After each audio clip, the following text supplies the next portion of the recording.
আসসালামু আলাইকুম। আপনারা যে স্ক্রিনে যে মানুষটাকে দেখতেছেন তার নাম হলো ইকরাম হোসেন। সেই বাড়ি হলো নোয়াখালী সোনামুড়ি। এই লোকটি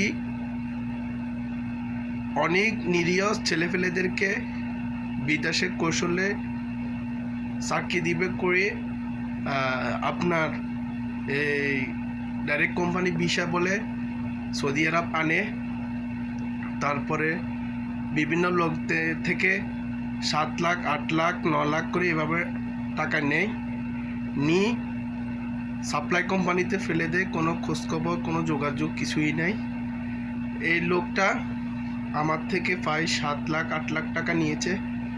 আমি প্রবাসী কল্যাণ লোন নিয়ে এবং জায়গা বিক্রি করে তারপরে বিদেশে আমাকে তাকে টাকা দিছি, সে আমাকে বিদেশে নিয়ে আসছে। কিন্তু এই লোক প্রতারক। আমি জায়গাতে আসি দেখেন এখানে সাপ্লাই কোম্পানিতে, আমার ডাইরেক্ট কোম্পানি বলে সাপ্লাই কোম্পানিতে পাঠাইছে, কিন্তু এখানে আসি দেখে অনেক 10,000 মানুষের মতন বাঙালি শুধু আপনার কাজ পায় না, তাদের আকামা নাই, কিছুই নাই, তাদেরকে বন্দি করে রাখছে। একটা কোম্পানিতে পাঠাইছিল, সাপ্লাই কোম্পানিতে, ডাইরেক্ট কোম্পানি বলে সাপ্লাই কোম্পানিতে পাঠাইছে। এই লোকটাকে আপনারা যেখানে পাবেন আপনারা আইনের হাতে তুলে দিবেন। এবং আমি প্রশাসনের ফের দৃষ্টি আকর্ষণ করি, নোয়াখালী সোনামুড়ি থানার ফের দৃষ্টি আকর্ষণ করি, এই লোকটাকে দ্রুত অতি শীঘ্রই যেন আইনের আনাতে আনে তাকে শাস্তি দেওয়া হয়। আপনারা যদি শাস্তি না দেন তাহলে অনেক ছেলেপেলেদের জীবন ঝুঁকি রয়েছে।